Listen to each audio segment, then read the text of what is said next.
Hello, Hi, Graydon. long time no see. Right? It's literally been so long, it's insane. Yeah, how's it going? Good. How have you been? Yeah, very good. Been an interesting year. Oh, it has. Uh, Quarantine I is. think yeah, it's something that's like I think that the world needs to realize is like politicians change, but nothing actually changes. Like Yeah.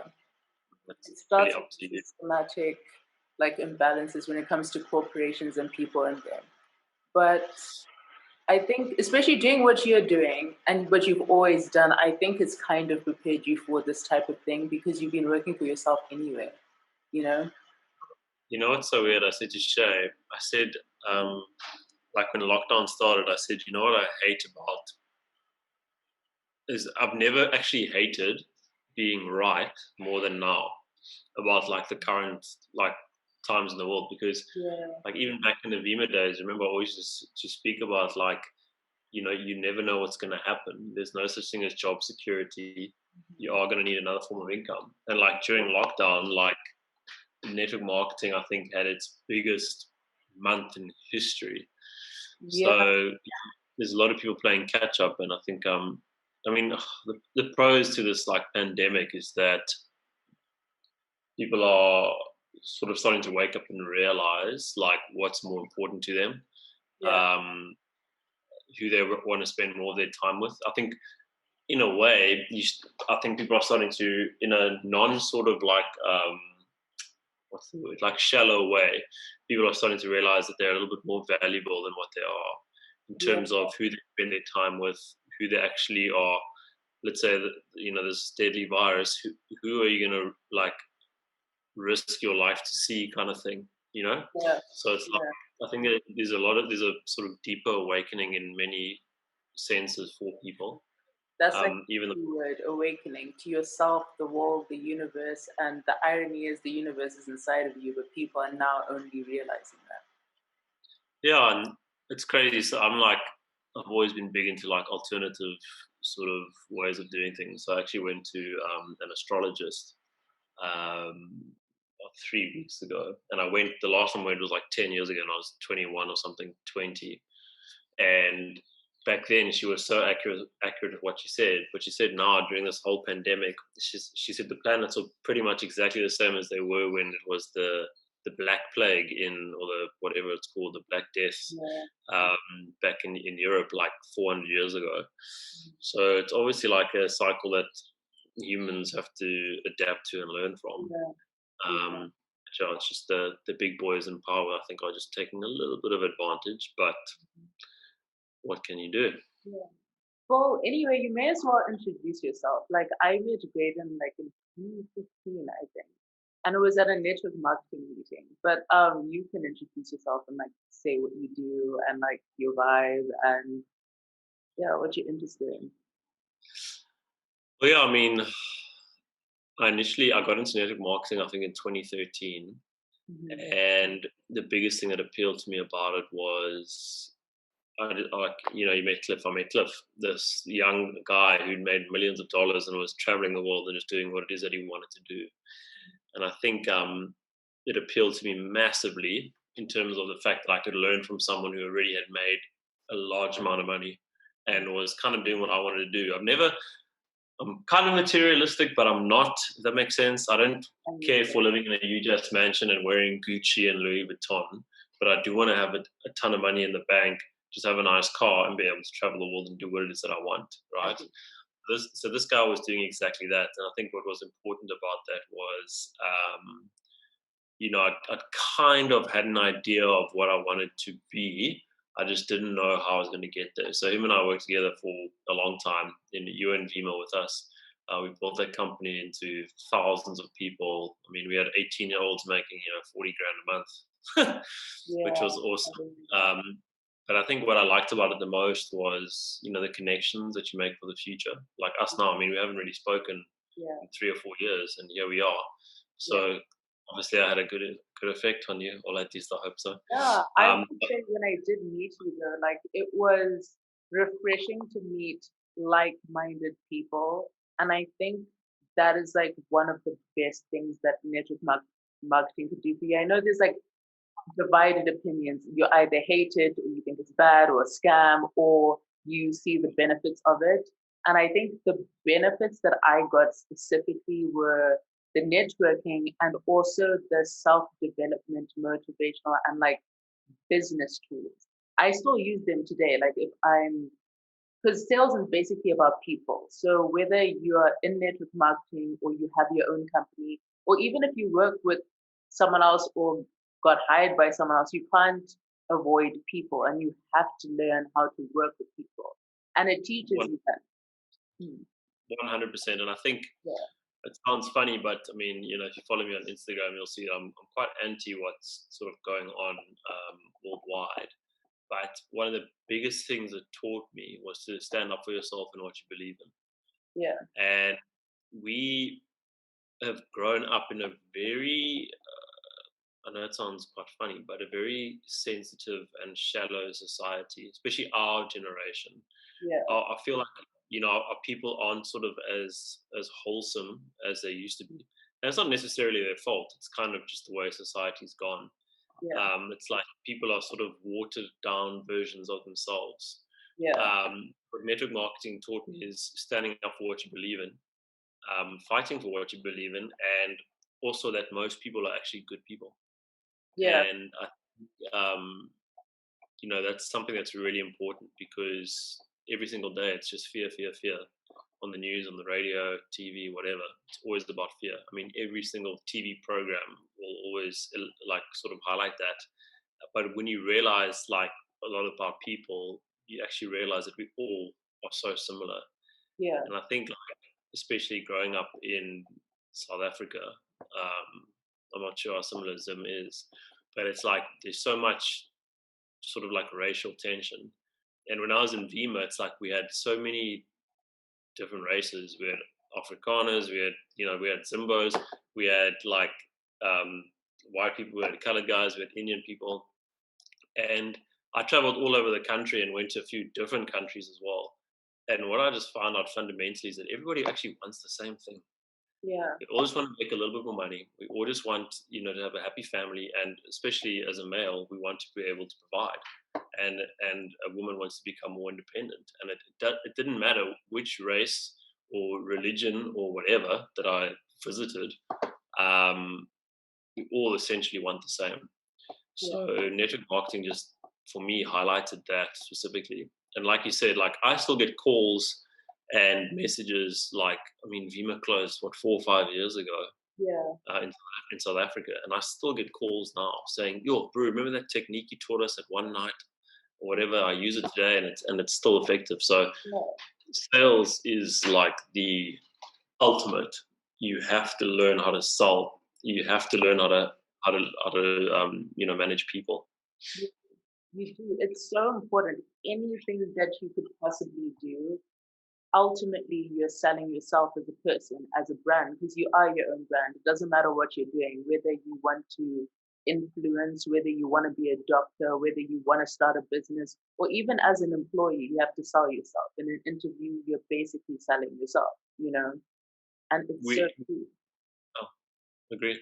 Yeah. And I think you're such a good like life self coach too. I think honestly, even like separated from network marketing, if you just did like talks for people, they would be so interested in that. And it's ironic because now, especially in the world climate, people are more inclined to want to go to like those motivational meetings and self talks. Even if you just start a YouTube channel and uploading videos, I think it's the most like you have such insight and it's so beneficial across the board, not even in one industry, I think, because it's just key. And there's some people who are able to teach those lessons and those tools, and there's some people who can't. Like the same way that you can read a motivational book, like 10 of them, but you may Yeah, not be able to articulate what's inside that content.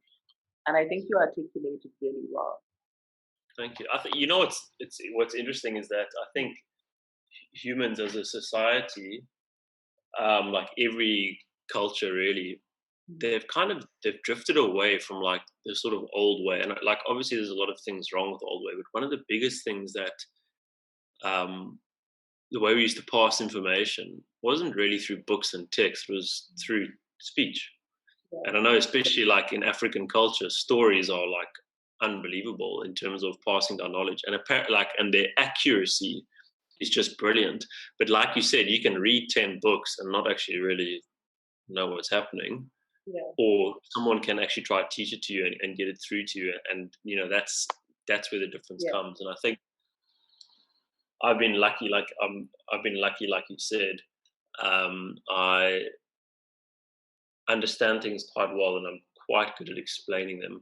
Yeah. Bob Proctor actually said, like, if you can't explain it, then you actually don't understand it. True. So it's very, very, very interesting. But yeah, I mean, I remember like years ago, I just started seeing things a little differently, and people need like to hear your voice, if it's beneficial. And so what I like about let's say law of attraction and mindset and all that is that it's unbiased. So it applies to everybody. There's no difference in anything, Mhm. and it can benefit anyone who uses it correctly. It's universal, Um, really. yeah, If you look at exactly. all the major religions, at the end of the day, it's the center of it. Like I've been Yeah. really getting into it and truly understanding vibrational law. What you project is what you manifest. And a lot of people think, oh, like I'm being positive because you're saying positive things, but your thoughts manifest and your feelings manifest. And you actually Mm, have to reprogram the way that you think. Like when I stopped and I started growing myself and soul growth, I realized that, dude, what you actually think, 70% of it was negative. I was really yeah. pessimistic. I was self deprecating, and I had to stop myself mid thought or mid sentence, be like, no, that's not okay, and then reprogram myself. And then suddenly, the world around me was changing because technically your external reality is just a manifestation of what's going on inside. It always circles back to you, and people want to find something to blame or an excuse, but you actually have to look at yourself. Like if you don't have money, maybe it's something within you that is blocking that. If you don't have stability, if you don't have, like, whatever you don't have, it's the manifestation of you inside. And I think your life story is actually interesting because you did go like travel Europe, right? And then you came back after school and then you met Cliff in like a bar. I mean, Yeah. talk about serendipity if you think about I think, yeah, I mean, I don't like, I'm not like a Christian or whatever, Jewish, or like it. I don't really sort of buy to one religion. But I do believe there is a higher power, Mm, and what's so important is just intention as well, I think, but also acting out on it. And so, mm, like, the reason like Cliff and I worked out is because I was looking and so was he, mhm, and that's why we found each other. And so I think the mistake that a lot of people make when they read these books and all these things is that they actually don't like get to work. And what I mean is it doesn't mean like Beamer was recruiting, which is obviously what you have to do, but it was actually just about sort of being busy. Like today, I've had an extremely busy day, and my phone is blowing up. Like I think I have like 50 or 60 unread messages for the day. mm. And yesterday I had no messages, but yesterday I didn't really do much. So it's Yeah. like also got to sort of match your belief and your vibration with some kind of activity. And that's why you'll find, like, if you go to the gym or you go for a run and you're working on some kind of deal or you're waiting for a payment that's taking long, you'll find that often it just kind of like happens in that moment. Mhm. But also, like, going back, talking about sort of like spiritual law and you talking about working on yourself, it is a massive thing. Like I said, once again, that's sort of been forgotten. And one of the biggest things when when we've had the world that had such a violent um, history, but especially in the Americas, like the shamans and whatever were very big into confronting your shadow self, like that sort of darker side of you that we are too scared to actually explore. Because what happens is we get confused and we think, oh yeah, if I do my affirmations every day, everything's going to be awesome. but it's not, because you essentially are just putting paint over a moldy wall. You Yeah. actually have to physically like go in there, learn things about yourself, and say, am I okay with this? Can I change this? What can I Mm. do with it? And then, you sort of use the affirmations as an extra thing, but just Yeah. sort of saying affirmations, oh, I'm bountiful, I'm beautiful, I'm all this. They make you like, it makes you feel nice, but Mm. you must try and confront your sort of darker side, Yeah. that no one wants to talk about, Yeah. because we all have insecurities, we all have Literally. issues. Because I went through my whole awakening towards the end of 2018. And then I realized in that moment, because it was kind of like, I always refer back to like the Matrix, the movie. It's like the red or the blue pill. And then when you take the red pill, Not a movie, it's a documentary. literally, it's actually like the truth. It's right there. It's funny that the truth is literally in front of all of us. It's Mm, just our blinders are up, so we can't actually see it. And yeah. when you decide to work on yourself and you awaken, the first thing you have to face is your shadow self, because Yeah. that is your biggest roadblock. And then I realized I had this whole wardrobe of skeletons, the skeletons in my closet. And suddenly I had to open them, because the, Oh, the irony is that we all would rather live at the 7 out of 10 pain for the rest of our lives than face that 11 out of 10. And we just yeah. face it and we deal with it and we move on. So like this closet just grows and it grows and it grows. And then now you're just stuck in the shadows. Like you can't face things, and then you have guilt and you have shame. And then you think that you're not worthy of things. But that's not the actual truth. It's just Mm. these things holding themselves over you. Like we're all imperfect. That's the truth. Yeah, It's just I think that's probably the worst word in the human dictionary is perfect, because it yeah, doesn't exist. It is like, sort of nature's perfect, but like as a human, yeah, we are always going to ebb and flow. yeah, And I think the one thing is like sort of like not to punish yourself for what you've done, but yeah, like the key to critical thought is to say, when you think something like, what is making me think this way, or why am I thinking this? yeah, And often it's your conditioning. It's something your parents said to you when you were 4 years old. You had some issue when you were 6. You had got in a fight with a bully when you were 7, and you don't actually realize that you're carrying the stuff.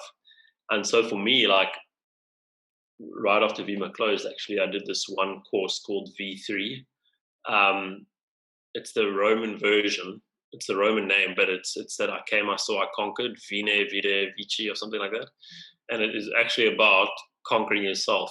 yeah, And you sit there, like there's a group of you, and you go through like your victim story and like what happened to you, and then you got to talk about it, and then it's flipping difficult, but you got to sort of own it and take it, and you've got to like take responsibility for it. mm, Sure, certain things there are, I believe that there are life lessons. Like God does have to say, like you're not here for a free ride, man. Like yeah, there's yeah, things that you need to learn. yeah, There are things that you need to learn, and like this course did that for me. So there's like 3 levels, and I got to the second level, and the third one is like $10,000 or $15,000, and I got to fly to America to do, which I still want to do. But it was all about confronting things that you have never dealt with, mm, and realizing that limitations come from yourself. But I yeah, think true. it's interesting, because I think it sounds quite contradictory, but one of the biggest lies in the world is like, oh yeah, like live your dreams and all this kind of stuff, because we don't necessarily live in that reality. But Mm, what you kind of have to realize is how you can still sort of do, like, it sounds funny, but like sort of do what you love part time. So like for me, I always wanted to be like a cricketer, like a cricket player, but that's my dream. But then I realized that I was never good enough to get there. So it's like there's certain things, like when it comes to like sport, it's like, bro, you need like genetics, you need like the whole sort of universe on your side to get there. But you got to realize, hey, you know what? I can't really do this, but you've got to do something like towards what you love, even if you can't fully embrace it. So let's say like you want to be an artist, but currently you can't afford to actually make a living with being an artist. So get a job, do something else that you're good at, but make sure that you like focus. I think Tony Robbins says at least focus half an hour of your time Yeah. on something on your hobby or what you're really passionate about. Like Johnny Depp, for example, never wanted to be an actor. Johnny Depp wanted to be a musician. Yeah. And there's another, like a famous cricketer, Brett Lee. Brett Lee also, he wanted to be a musician. He never wanted to be a cricketer. And then he became, he was like, well, I do music as a passion and cricket as my job. Herschel Gibbs, like one of the greatest South African cricketers of all time, if not one of the best cricketers in the world, he's actually become quite good friends with me. He said like cricket was his fourth choice of what to do. He first could have been like, sorry, Mudiwa, someone's calling me. Just give me a second. I'm back. Okay. So yeah, the key thing is a little bit of time each week. You like do like what you are really passionate about. Yeah. Whew. I just ran. Yeah, because like you need an outlet. You need to express your sort of creativity. I learned that the hard way. Say again? I learned that the hard way. I've always been like a creative. Ironically, I did a cognitive ability test 2 years ago, and because things just weren't working, and I was questioning my own intelligence, and I thought I was ADD that year. I was just like, why can't I focus on things? And the guy was like, actually, your brain is in the 1 percentile of like world population. Your IQ is just really, really high. The only thing is that like you process things so quickly that if you're not interested in it, you can't focus on it. And I was like, that makes so much sense. I've always been a creative and I always wanted to make music. And that was kind of my creative outlet. Moving to Cape Town and going to uni, I left that whole life behind and I was doing something that I wasn't really passionate about. Even doing network marketing, I was finding passion again because my degree was just a formality. I didn't actually want to be employed. I wanted to be an entrepreneur, but that has no definition.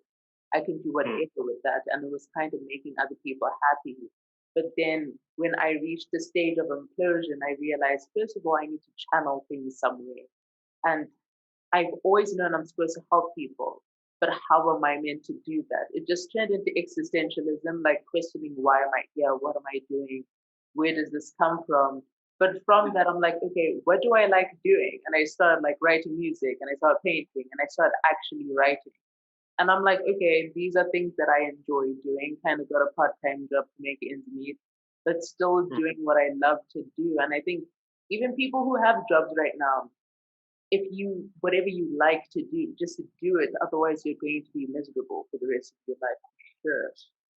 It's interesting. I've always had this funny belief, it's probably not right at all, but it's just in my experience, is that I've always believed that people who don't love what they do will lose their jobs. So like during pandemics stuff, because like if you love what you do and that is what you're meant to be doing, it's very difficult to lose that kind of thing, So I've actually believe that during this pandemic, it's the same thing. Everyone I know who loves what they do has not been affected. It's like, you remember like Dex and those guys, they've had the biggest months of their lives in the last few months. And like, that's just because they're doing what they want to do. Myself included. I mean, the first month of lockdown here was the most amount of money I'd made ever in a month. I made almost more in 1 month than I did like in the last 6 months of last year. Like it was unreal. And it's because I was really doing what I enjoy. So to go all the way back to what you said, I got into network marketing. I still kind of am in it. I just am a networker. And I think people like us, like one of the biggest, like sort of my new favorite person to listen to is a guy called Jordan Peterson. Don't know if you've heard of him. I think you'll actually really like him, especially if you've got such a high IQ. He wrote a book called The 12 Rules to Life. But one of the things that he says, which I find so interesting, is that he says the problem with our society now is that we are focused so much on rights and privileges and like identity that it's a very sort of shallow thing to build your life on. And he said like we haven't spoken for about 50 years, like on a good character and like these key things that you can actually build upon. Because the last person really who I can think of in history who spoke about it was Martin Luther King. Because remember, he said, "Let us not be judged by the color of our skin, but by the content of our character." Yeah. And there's a huge gap. And the problem is, like you said, you're trying to define yourself by a word, but it's always going to change. So it's like we're evolving, always. Yeah. So whether it's like I don't know, like in this career path or you this. So I knew that I was never going to be defined by what it is that I do, because you might call me and say, "Graydon, do you know someone who can who's really good at property?" And then I'll make a connection. So I'm kind of like a connector slash networker. I see that. You're good like at for life. People together. Like you are able to see it in people. Like for example, people that you want in your team or like connecting, like you can just tell straight away by a conversation. And I'm kind of like that because I'm really sensitive to energy. It's funny how you mentioned astrology. I kind of got into like that alternative side of things at the end of 2018. Like I kind of awakened and then I completely detached from like all religious constructs. And I'm like, I need to find the truth for myself, like my own truth, not the truth that people tell me is the truth, which is ironic because even if you want to go to religion, the biggest religious or biblical characters only went to God for a yes, not to people, but like the higher power itself. And we're kind of drifting away from that. People are telling us how to exist and what the truth is, and like we're going from being centered, like actually being, to kind of existing in this fabricated reality. We don't actually know ourselves, which is why isolation is hard for people, because they have to sit with themselves. And that is the hardest thing to do for someone who's avoiding themselves. And going into, let's say, not me, going into, let's say, being motivated, because I know a lot of people here who are watching this episode are probably like, okay, I've either lost my job or I now have to work for myself and I have to figure out how to make this work, how to make ends work, and like waking up every day is hard. And I can imagine for you because you have teams, well, you did have teams, and you had to be the grounding energy for a lot of people. So bad days must have been harder for you because you're the go-to. Yeah, I think there's a funny saying that goes, "Sorry for all the things I said when I was hungry." It's like it's the same thing like with work and people, like because I mean Shay is doing very, very well in her business. And I've actually been like teaching and coaching them on the side as well. But you've got to learn, like people call it now like a mental health day. And I think you do have to do that because, like I said, our society now is very sensitive. So not like I can understand, like in a way, it is important to be sort of sensitive as well, but also identify if you're being a victim of what has happened to you. Because I think Will Smith said, "There's no one on this planet who hasn't gone through what you're going through."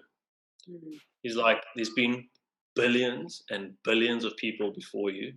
There will be billions after you. Guaranteed someone has gone through what you're going through.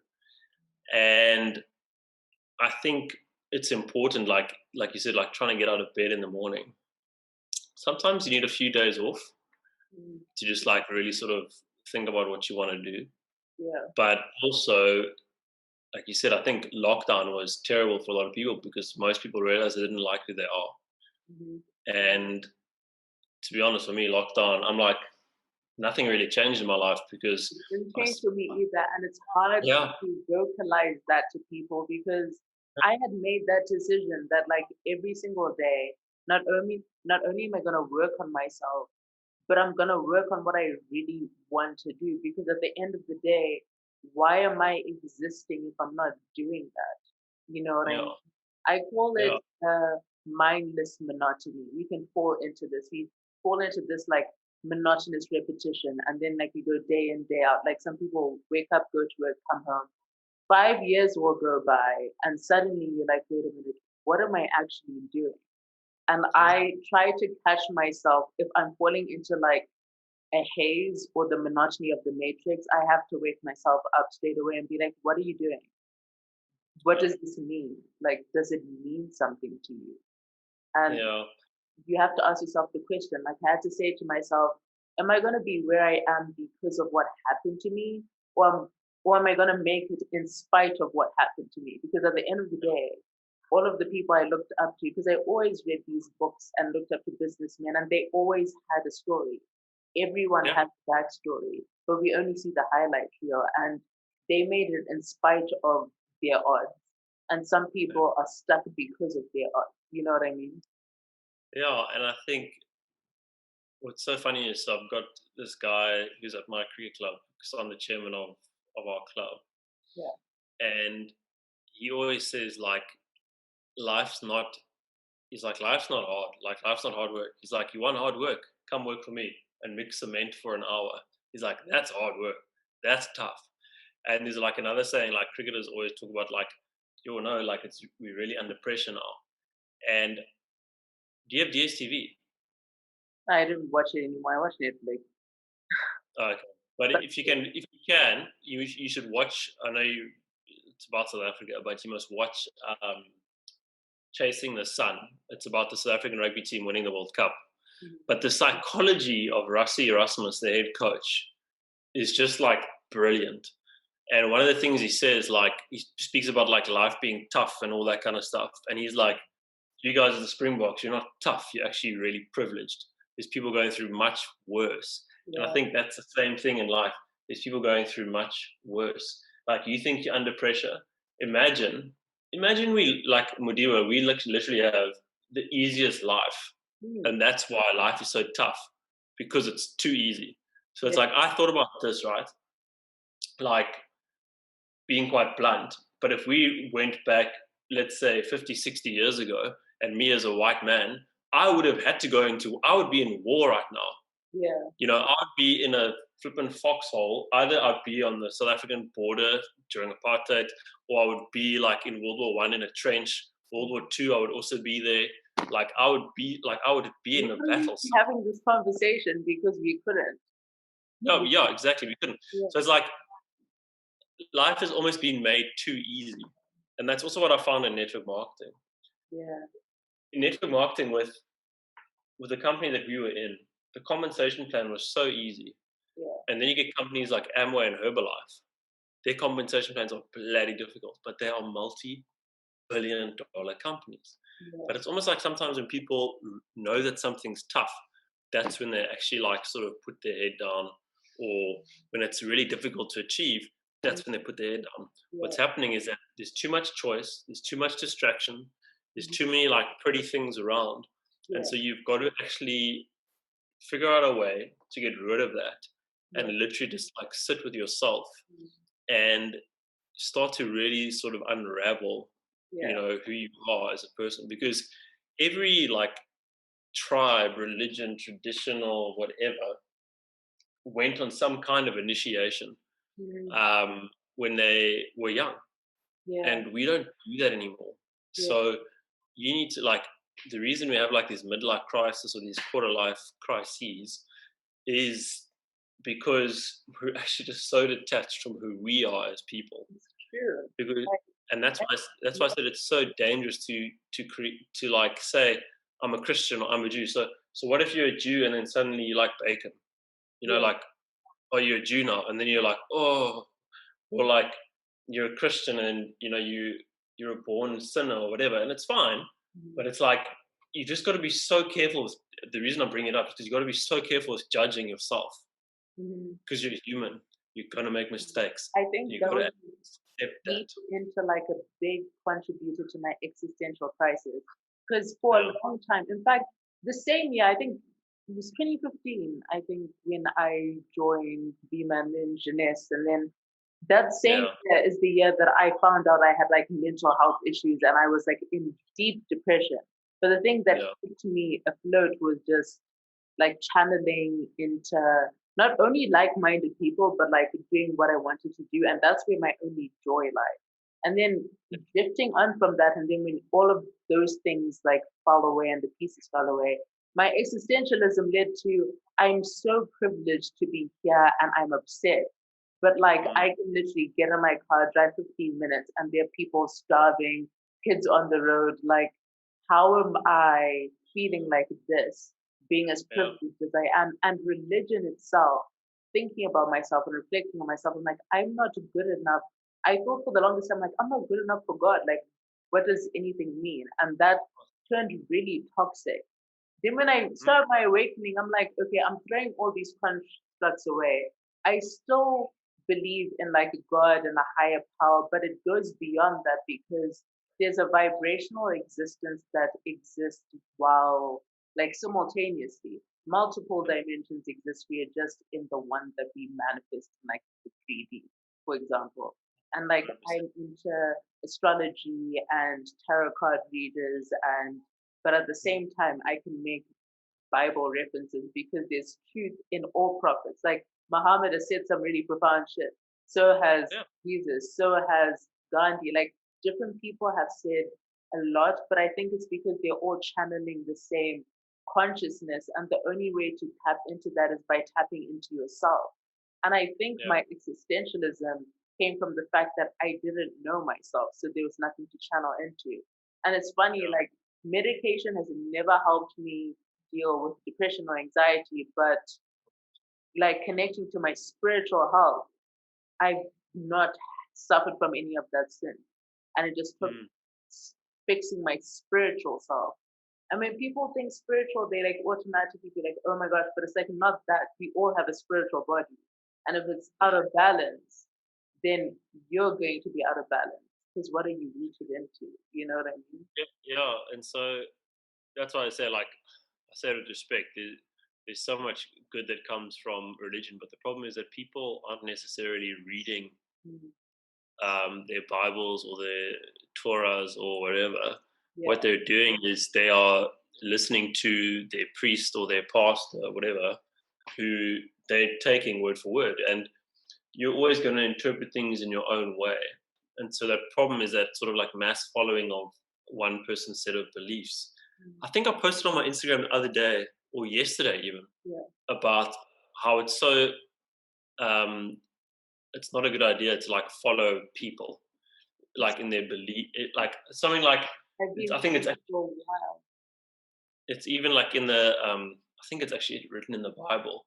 Like God says that rather put your belief in Him than your belief in man, because when man dies, his beliefs die with him. Yeah. Whereas like God, universe, whatever is eternal. And Yeah. so I think what's important is that people need to try and establish their direct connection Yeah. to whatever it is that is out there and not filter it through like a friend or a Listen, somebody in the church or whatever, like. And you I have to said be like, the filter, yeah, basically. I said like some people who are going to watch this are going to be like blasphemy, but what I mean is that you're going to have to learn how to connect with yourself. Like you don't have to put your plug into an adapter that goes into the wall. You can just plug directly into the wall. And a lot of people need to realize that. And See, this so podcast is literally called Round Plug Square Hole because we're out here and just don't fit into societal construct. You know what that's I so mean? cool. And like someone, for example, so my stepfather Yeah. is like one of my biggest role models. Yeah. His whole life, he's been in finance, banking. He was a treasurer of Barclays for Africa, and he did quite well for himself. But about 10 years ago, he was just like, I actually just don't feel like doing this anymore. And he always says, yeah, I could have stayed in and we could have lived like this and we could have done that. But he's like, I wouldn't be happy. Now I've got this guy who is now, like in the next few days, he's getting his skipper's license to sail yachts. And it's like his goal is to basically Yeah. sell everything here. Him and my mom are going to move to Europe. They're going to hire a yacht and they're going to travel the Mediterranean for like, not hire a yacht, buy a yacht. and travel like the seas for like the next 2 or 3 years. Mm. And so it's just like, it's so unreal that, people can actually do that. And the big thing was that that's the whole point about identity. It's always going to change. So he didn't say, I am this and I will be this forever, Right. and he sort of believed what he believed inside of himself. And that's what so many people need to do. And then once you sort of get these ideas or you get these beliefs, you need to try and find people who can help you achieve and get to those things as well. And I Because think, yeah, the minute you set the intention, that I realized, like, to not only to find your truth, the universe, by whatever you believe in, will attract people to you that you can learn from and that you can grow from. It's funny how that works. Like you were talking about doing, and then you met Cliff, and then things. It's not really like aligning outside of you; it's aligning with you. You're a vibrational match to like what comes in your path, and you have to just keep doing. Because I think for the longest time, I'm like, I want to do A, B, C, D, and E, but I was just sitting there and I wasn't doing anything. But the minute you start the doing, you start attracting people. And it goes for whatever it is. Like any business story, any entrepreneur will tell you, oh, like there was a bit of luck that went into it because you randomly stumbled on. It's not random. It's just the attraction. And it's the power of now too. That works with the law of attraction. When you learn to be present, you find the truth in the universe, but also the power to manifest. Because, yeah, no, like it's interesting. So I met this, like talking about like just sort of meeting people and aligning on whatever. So I met this guy almost a month ago, and he's got his own business here, and his business has done all right. And I mean, I don't want to like sort of name it or whatever, but he makes chili, and I for one do not like chili at all because I'm just not that way inclined. I just can't handle it. But he's like, just try this. So I tried it, and I was like, holy shit, that is unreal. So he'd been running a business for a little bit of time, but he wasn't having like huge success. And it's like, I just gave him a few tips. And basically, what he'd normally turn over in a month, he did the next week, just by me giving him 3 or 4 tips. You're like a life coach, Graedon. Like these are all the things you need. But my point is that he must have put something out there to try and align with someone that could actually help him get better. And most importantly, he was so open. This is a guy that I'd never met before, and I was really blunt with him, and I was very sort of like direct, and and I think he was told me like in his last month sold 160 jars of chili. The next week after he saw me, he'd sold 160 more in 1 week. So he pretty much upped his production 4 times. And I think I told him to change 3 or 4 little things, and boom. And so my point of the story is not about me. My point is that when you are trying to build or create what you want to create, you must be open to criticism, but be open to criticism from people who know what they are doing. Be very careful to listen to somebody who has no understanding of what it is that you want to do or go into. And there's also this really good quote. I can't remember what it is now, but it's something like, I don't know, but it basically says that like people who know nothing about something will always give you their opinion on it. They know nothing about it, they'll still give you their opinion.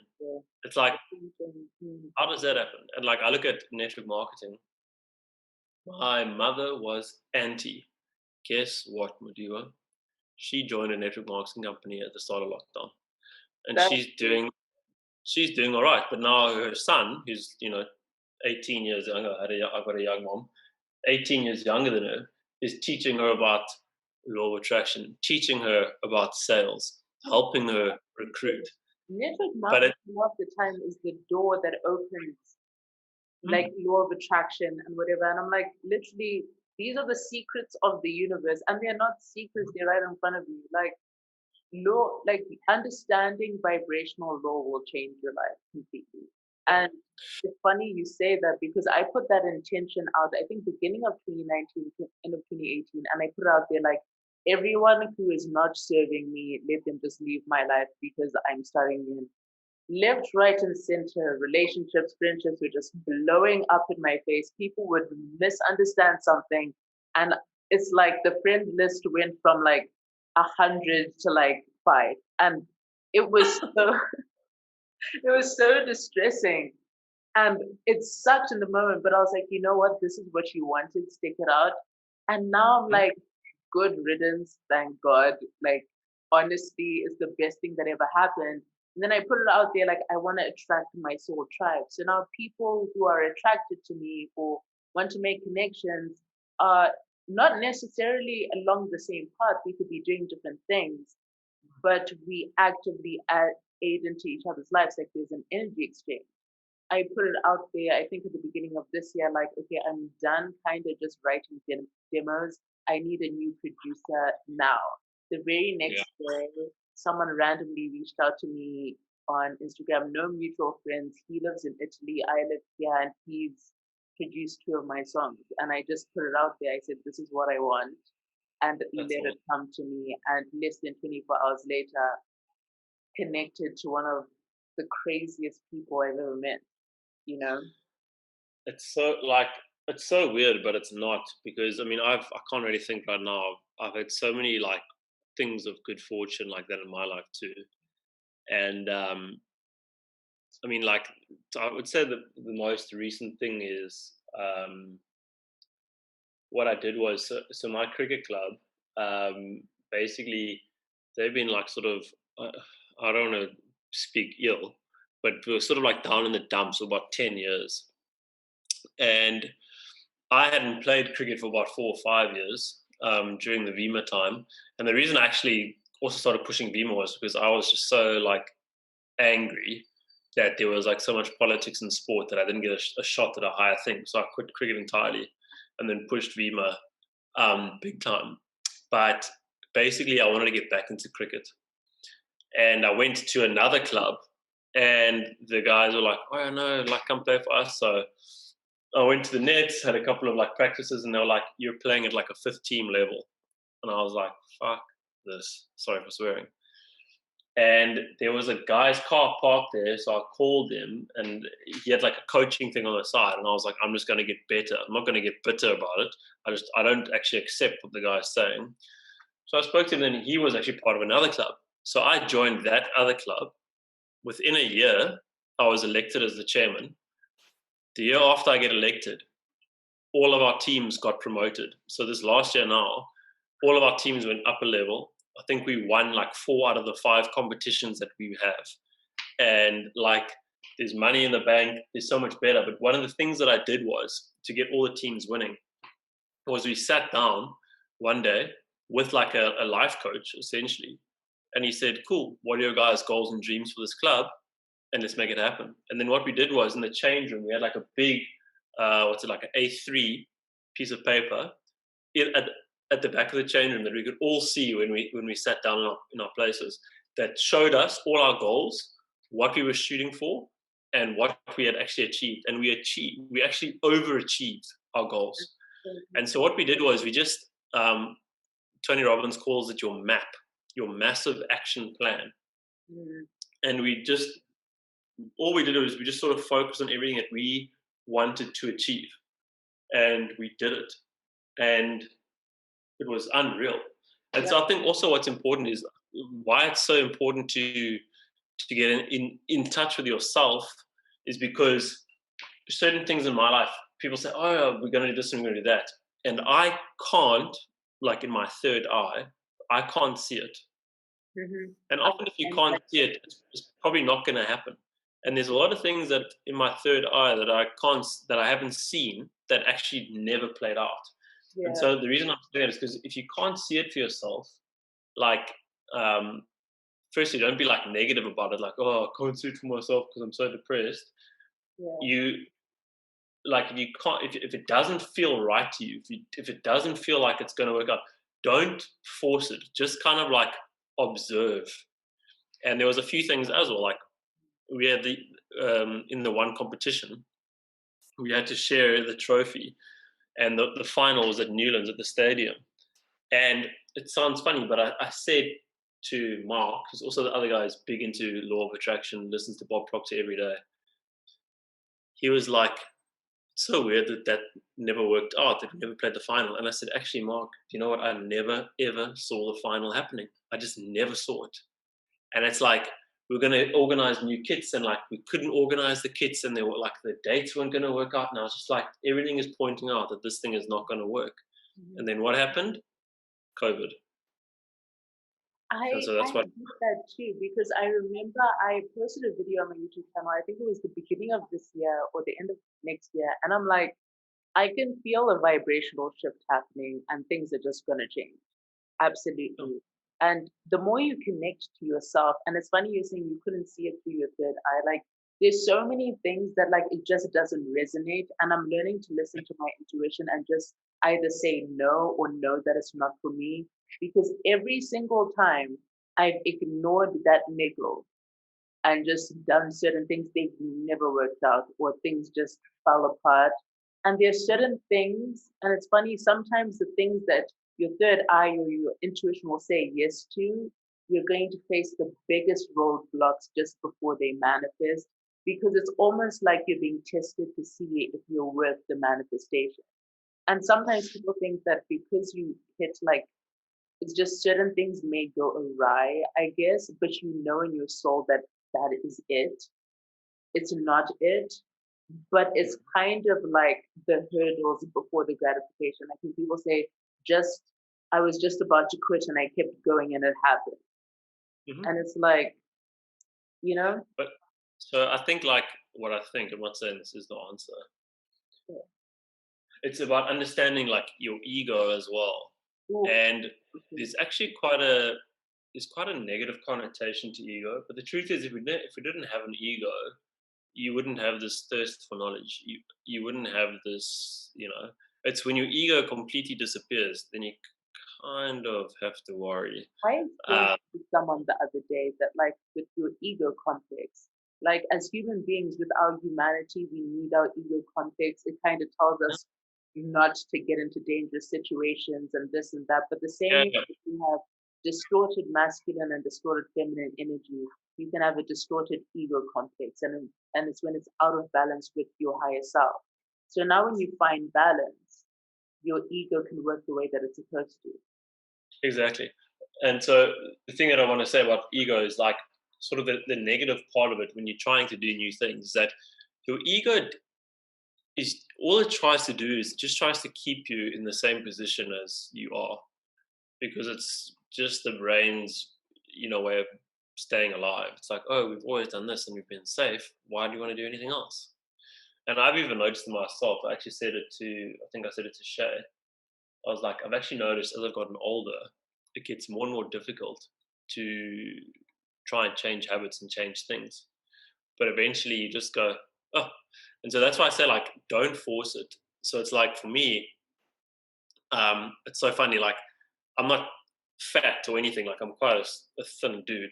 But I'm like, oh, I'm a little bit out of shape. I should probably do something about that. And I just like, next day, Shay goes, yeah, let's do this weight loss challenge thing or this get in shape challenge thing. And she ordered like a bunch of products and like, boom, that happened. But I didn't even discuss it with her. And there it flipping manifested itself.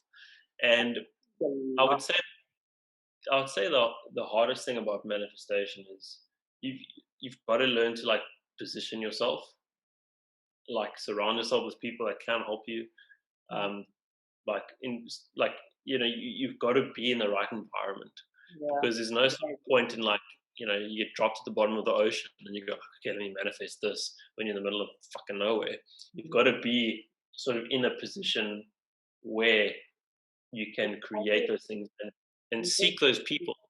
it's less of an attraction. Like some people say, like, oh, you're manifesting, you're attracting it to you, but you yourself become a vibrational match for what you're trying to attract, which is Yeah. basically how it works. And I remember, I don't know, I've been really deep into like faith. I think that was 2019, diving into faith, understanding faith. And the biggest thing that I took away from that is that yes, you can have faith that something will happen, but it's acts of faith that change you and that change your narrative. Like I remember explaining it to someone the other day. I'm like, okay, you need to understand that like God didn't build the ark, Noah did type thing. He got the message, but like he's the one who had to draw the blueprints and cut the trees and build the ark and wait for the animals. Like there was a whole time period. Like people were out there calling this man insane with blueprints and cutting trees. And now he's sitting there like, oh my God, animals are gonna come two by two. Like seriously, I have to sit here and wait for that shit type thing. And it was like, yeah, like it's acts of faith. He Yeah. could have just sat there and be like, oh no, God told me there was a flood, he's gonna build a boat, so I'm gonna wait for the boat to fall from the sky. Which is Yeah. what a lot of us do. We get this calling to do something. And then we just kind of know we're supposed to do it, but the acts of faith are what's missing. We don't act Yeah. on the intuitive niggle. And that's the 100. biggest thing. Oh, so here's one of the things that actually happened. Yeah. So it took a while to actually create it, but it happened. So at the club again, I was like, we've got to try and find a way to make our club like financially sustainable, Yeah. like without like I like kind of work from worst case scenarios. So I'm like, so what if none of our sponsors pay? What if we get no fees from our members? What are we gonna do? So I was like, I want us to find something where we can get income every month. It'll grow the club. I want to do all these things with it, and like, let's see what happened. And that was like as soon as I got in, out of the blue, about 2 months ago, I get a call. How's it, Graydon? Can you come to the council? We'd like to do a meeting. I'm like, okay. Get to the meeting. There's a guy there. He's been running this cricket academy for like years all over the country, and it's one of the biggest in the country. And they want to rent our facilities and use our facilities. And they came with a whole plan of all the stuff that they want to do. And it was, Mudiwa, perfectly in line with what I wanted. Like, I went up to the guy before we'd even like signed the contract, signed the deal, and I just said to him, look here, I'm not a Christian he's Hindu, I think. I'm not Hindu, but I do believe in a higher power. And Yeah. everything that I've tried to manifest has just manifested right here. And I was like, do you believe in stuff like that? And he just kind of like looked at me like, you're crazy. But it's like, you've got to have something out there. And I always used to say it in our sales meetings, I don't know if you remember, but I always used to say the problem with God is that God is just and God will give you whatever you want. And that is why it's so dangerous. That's why they say be careful what you wish for, Yeah. because And we need you to don't know remember what you're to putting ask out there. too. God is Say again? wanting to, we have to remember to ask too. Because Yeah. the only way that you can receive is by asking. Sometimes you think that we can just like think things or feel things, but you actually have to ask and like troubleshoot. You sat there and like, how are we going to do this without all these other things? And you troubleshot and it came, which is actually something that happened to me a few weeks ago because I released the single yesterday and I was thinking of doing visuals for this and I was crusting everything in my head. And I know who I want to edit this because another way of attracting Soul Tribe, I found this person 2 years ago, this American editor, and he's expensive as anything. And I have a videographer here, and I'm like, okay, how am I going to fund this? I have to put it out there. And then randomly someone messaged me for a commission and I wrote this down because I write things down. I have a vision board and everything that I want to start making money off of our commission. And she was like, oh, I need a commission. And I billed it to her. I think a day after I wrote it down again. And I said to her, yo, this is crazy, but I put it out there and you literally answered the manifestation. And then she replied and she said, I've actually been getting into law of attraction. Let's talk and you can tell me how to manifest. And I'm like, Yeah. this person was out there receptive because they were open to it. And she met my manifestation. And things like that happen all the time to me. It's almost like the universe tries to tell me, yo, put things out there specifically. Like I'll say something and I'll see it 2 seconds later. Or I certain things. You say something, you mention something, and it appears in front of you. But it's almost like a sign to be like, okay, you can manifest the little tiny things. Start manifesting the big things. Yeah, well, I mean, it says in the Bible, you're made in God's image. So surely if God made you, there's a part of God inside you. And what is God? God is a creator. So there I has to be have a whole logically. theory on this that, like, literally, if we are made in God's image and likeness, because God, as He spoke it, it manifested, right? So He spoke things into being. We also Yep. speak things into being. And I think that we create this whole universe from the time we are born to the time that we die. We are creating a universe which is ourselves, the people that you meet, the things that you do, the things that you put out into the world. This is your universe. And you can create whatever universe that you want because we are creators. So I'm so into that. And I think the last thing I would probably want to talk to you about is I remember when you met and you mentioned Shay, like you guys were both doing Beamer together, and I thought that was so cool. And I think a lot of people now, I've had this question multiple times is how do you work with someone that you're with and maintain that relationship? From your perspective, do you think it's a compatibility thing? Do you think it's a something that you have to work on? Do you have to find the balance, or how did you navigate It's a really good question. it? So one of the big things was, like with Shay and I, what we would do was, especially to switch off from the business, we would actually turn off all our technology for like a day and really make sure that we spend time with each other. So the one of the things that we actually did, like when business was pumping, was it sounds so like such a little bit of time, but for 30 minutes a day, we were 100% present with each other. That's it. So we'd switch off the TV, and we'd literally just like sit at the table together or sit at the couch and just talk. Like no phones, like absolutely no technology. Like everything was off. And then like sometimes we'd go out, and I would like once again just try and be so present with her, to make sure that it's not always about work and business, um, which made which has made even now like such a massive difference. And we still do it. Like, don't message me on a Friday evening. I'm probably not going to respond until Sunday because I'm with her and I'm being present with her in that situation. The other thing that I would say is I think it's something like 90% of arguments start because of the wrong tone of voice. So communication is a massive one, and being able to indirectly tell somebody what to do, and also, like, what I mean by that is so instead of me going, and you should learn this as well. It's something that when you were talking now about like this sort of like deal you're doing with your music, you've got to learn how to negotiate. You need to learn how to negotiate, because what you're doing is you're actually fighting for yourself. You need to learn how to negotiate, and you also need to learn how to deliver and ask questions in such a way that people come up with the answers themselves. And so instead of telling people what to do, you ask them questions so they can try and figure it out themselves. Because that is like they say, like Socrates and Plato never told their students what to do. Considered like the greatest minds in the world, they never said do this, do that. They would just ask questions. And so Shay would say like, oh, I'm at this point in my life with my business. And I would just say, so, what do you think got you to this point? What can change? What do you think can do better? And even though she knows what I'm doing, it's very good to know the right questions to ask. And then also just,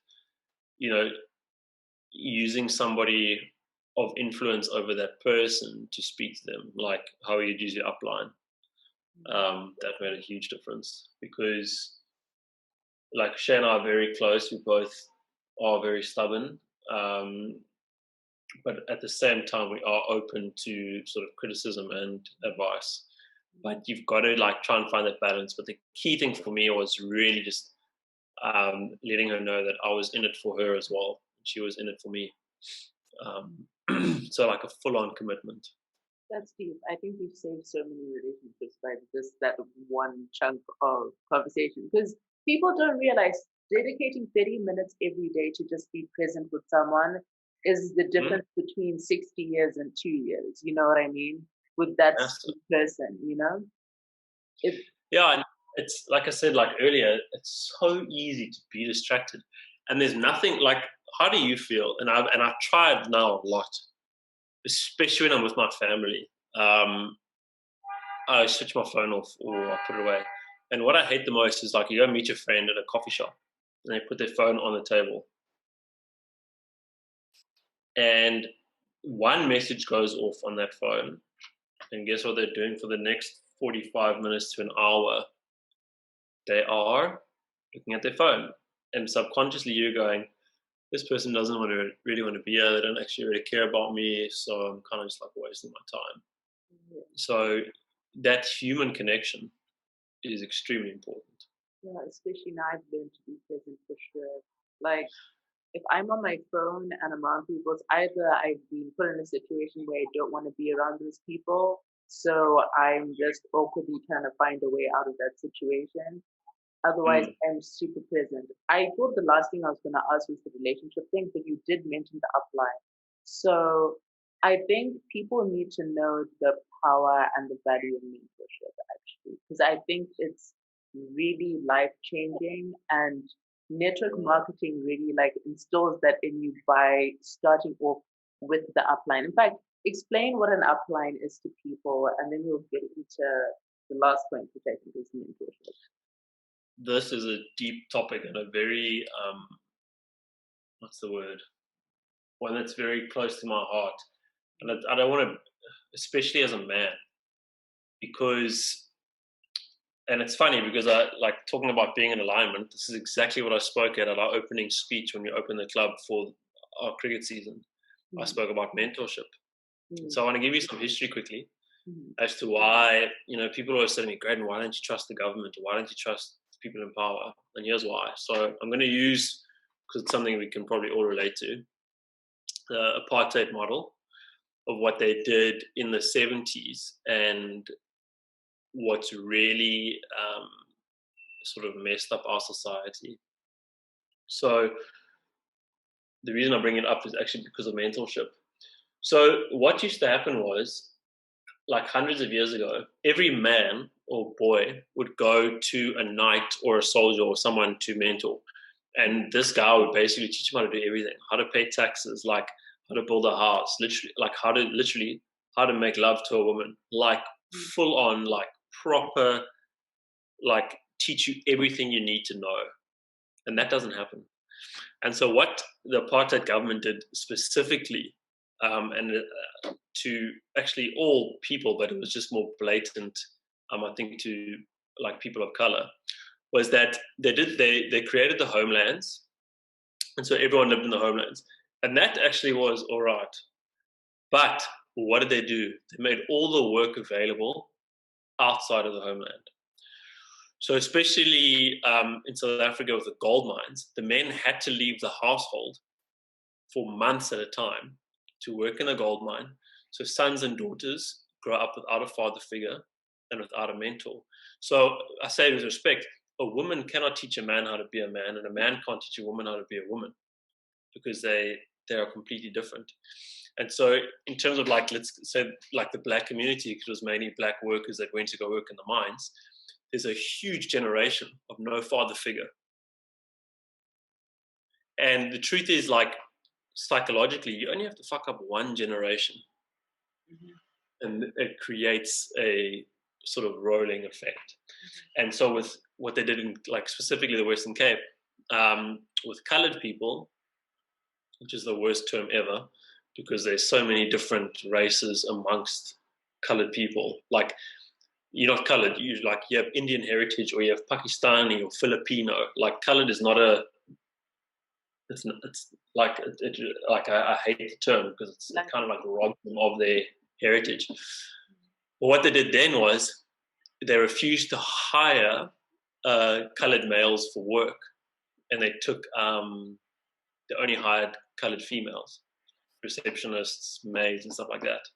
And so then men over there couldn't become mentors to their sons because they couldn't provide. And so if you take away a man's ability to provide, that's what destroys him. Because if you think about like our primitive selves, and I mean, I think like the Khoisan and those guys are the luckiest people in the world because they're probably living pretty close to how they're supposed to be, you know? Like, the men go out, they hunt, the women go out and gather. And it sounds so sexist, but women are also extremely good managers because that's how it's been. The man would go out and hunt, and she would look after the cave or the hut, make sure there's berries, make sure like everything's sorted, while the man goes and sort of like gets the thing. So what's happened is that because of these social constructs, we have completely eradicated that mentorship model. And even with like BEE in South Africa, which initially was a brilliant idea, even though it kind of negatively affects my race, but it was a brilliant idea because how it was supposed to be, okay, Mudiwa, you're going to take over this company, but only in about 15 or 20 years' time. And you're going to work with this CEO whose family has owned this company for 5 generations. Think about how much knowledge that person can pass down onto you. But instead, they've gone, okay, CEO, you fired me, you're in, boom, go. And you're sitting there like, what the fuck am I going to do here? And so the same thing comes to everything. That mentorship thing is really, really lacking across all spheres of life because we don't know how to do anything. And so for me, I believe I did really well in Beamer because I had Cliff. And Cliff was just unreal because he had made, I mean, money is just like they say money is a manifestation of where you are spiritually. And Cliff had made millions and millions and millions and millions of dollars in such a short space of time. And so who better to learn from than someone who has done it before? And so even my role now as a man, also grew up with a single mom, was basically raised by only women, which was actually, in hindsight, is brilliant for handling women better because you actually have a much better understanding. But also, being a man, it's a massive learning process. And now for me, it's about passing it down onto the younger generation of taking responsibility, that there are consequences to what you do. You know, here's how you do things. Because our generation doesn't know how to do that. And so without a mentor, like every major or massive successful person had a mentor. Michael Jordan had a mentor and he had his coach until the day he stopped playing basketball. He never did not have a coach. He always had a coach. Cliff as well. Cliff, in all his experience, would still call some of his old mentors from years and years ago. He even introduced me to some of them. And so Mudiwa, like, that is, I can say anything. Like, screw the law of attraction, screw all this, screw all that. Get a mentor. Mentorship.